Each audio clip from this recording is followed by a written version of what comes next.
Assalamualaikum warahmatullahi wabarakatuh. Perkenalkan, nama saya Ramadhani Putri Kelana dengan NPM 1404102300008. Di sini saya akan menjelaskan atau mempresentasikan hasil kerja saya mengenai pemecahan sebuah studi kasus dengan metode bujur sangkar latin.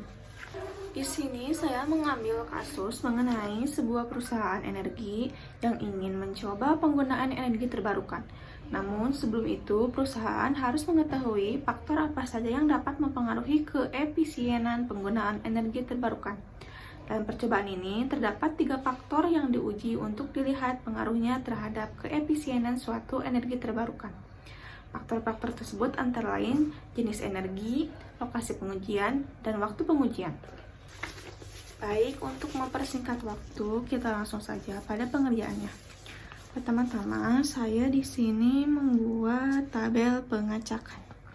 Dengan A sebagai panel surya, B sebagai turbin angin, C sebagai sel bahan bakar, D sebagai biomasa, dan E sebagai hidro. Di sini maksud ini adalah energi-energi yang akan digunakan untuk diuji. Selanjutnya di sini ada tabel pengujian dengan kolom dan baris.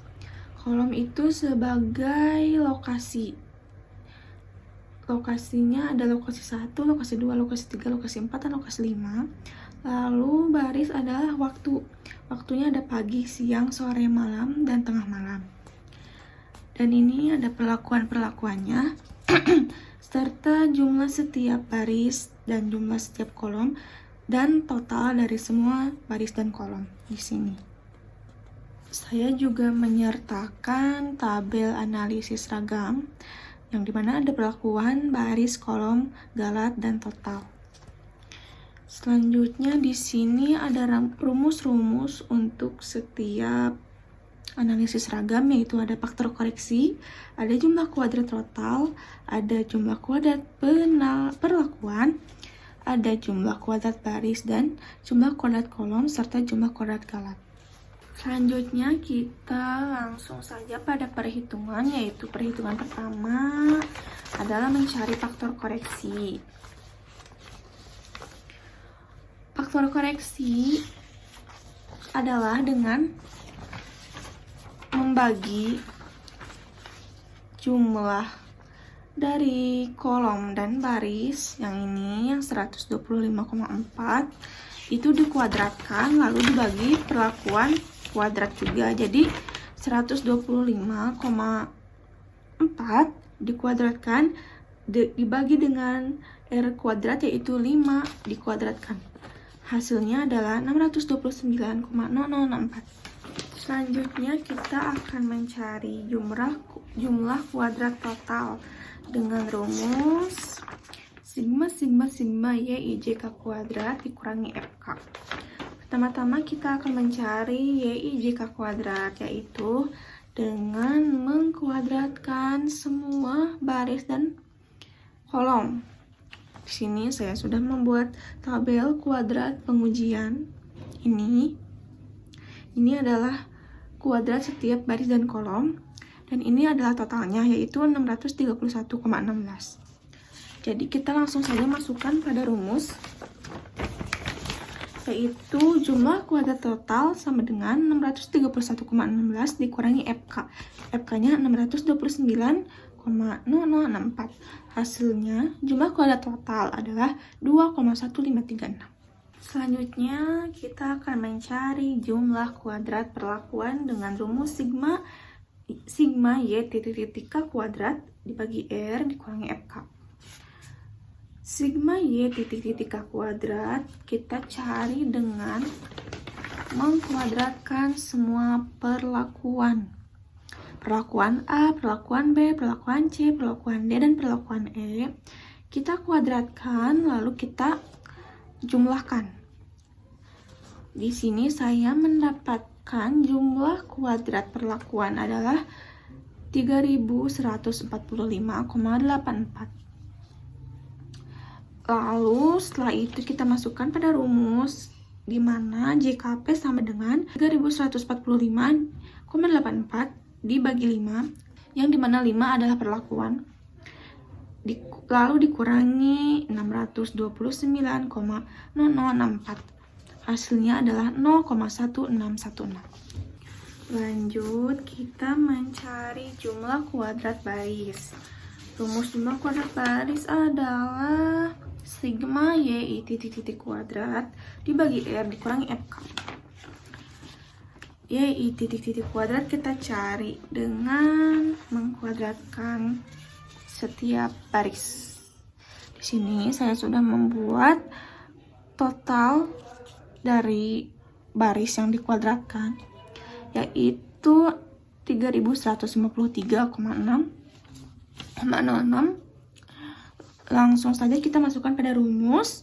Jadi JKB adalah 3153,6 dibagi 5. 5 adalah perlakuan, lalu dikurangi FK yaitu 629,0064. Hasilnya adalah 1,6056. Selanjutnya kita akan mencari jumlah kuadrat kolom atau lajur dengan rumus sigma y titik J kuadrat dibagi R dikurangi FK.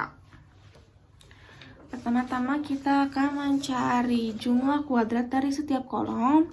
Ini saya sudah tuliskan, lalu tuliskan juga jumlahnya. Langsung saja masukkan pada rumusnya, yaitu JKK sama dengan 3146,3 dibagi 5. 5 adalah perlakuan, dikurangi FK yaitu 629,0064. Hasilnya adalah 0,2536. Terakhir adalah mencari jumlah kuadrat galat. Rumus jumlah kuadrat galat adalah JKG sama dengan JKT dikurangi JKP dikurangi JKB dikurangi JKK. Langsung saja masukkan pada rumus. JKB sama dengan 2,1536 dikurangi 0,1616 dikurangi 1,06056 dikurangi 0,2536. Hasilnya adalah 0,1328. Nah, setelah semua dihitung, maka didapatkan hasil faktor koreksi sama dengan 629,0064. Jumlah kuadrat total sama dengan 2,1536. Jumlah kuadrat perlakuan sama dengan 0,1616. Jumlah kuadrat baris sama dengan 1,6056. Jumlah kuadrat kolom atau lajur sama dengan 0,2536. Dan jumlah kuadrat galat sama dengan 0,1328. Selanjutnya, kita masukkan pada tabel analisis ragam yang tadi saya sudah tuliskan di depan ini beserta rumus-rumusnya. Lalu saya masukkan semua angka tersebut pada rumus ini dan didapatkan hasil F hit perlakuan adalah 3,651, F hit baris adalah 36,271 dan F hitung kolom adalah 5,729. Untuk melihat apakah ada pengaruh dari faktor-faktor yang diuji tersebut terhadap keefisienan suatu energi terbarukan, kita perlu mencari F tabel. Di sini saya sudah mendapatkan F tabel. Hasil ini menggunakan probability 0,05 dengan dikpridom 1 adalah 4 dan dikpridom 2 adalah 12. Didapatkan F tabel 3,2259. Selanjutnya, bandingkan setiap F hitung dengan F tabel. Jika F hitung lebih dari F tabel, maka terdapat pengaruh pada perlakuan, baris, ataupun kolom terhadap respon. Sedangkan jika F hitung lebih kecil daripada F tabel, maka tidak terdapat pengaruh perlakuan, baris, ataupun kolom. Maka didapatkan kesimpulan bahwa jenis energi yang digunakan berpengaruh kepada keefisienan penggunaan energi terbarukan. Karena F hitung perlakuan lebih besar daripada F tabel, di mana F hitung perlakuan adalah 3,651 sedangkan F tabel adalah 3,259. Di sini perlakuan merupakan menggambarkan jenis atau energi yang digunakan. Selanjutnya didapatkan kesimpulan bahwa waktu yang digunakan berpengaruh kepada keefisienan penggunaan energi terbarukan. Karena F hitung baris yaitu 36,271 lebih besar dibandingkan F tabel yang dimana hanya 3,259. Di sini baris menggambarkan waktu yang digunakan dalam pengujian. Kesimpulan terakhir yang didapatkan adalah lokasi yang digunakan berpengaruh kepada keefisienan penggunaan energi terbarukan karena F hitung kolom yaitu 5,729 lebih besar dibanding F tabel yaitu 3,259. Di sini kolom menggambarkan lokasi yang digunakan pada saat pengujian. Mungkin cukup sekian presentasi dari saya. Mohon maaf apabila masih banyak kekurangan dan kesalahan. Wassalamualaikum warahmatullahi wabarakatuh.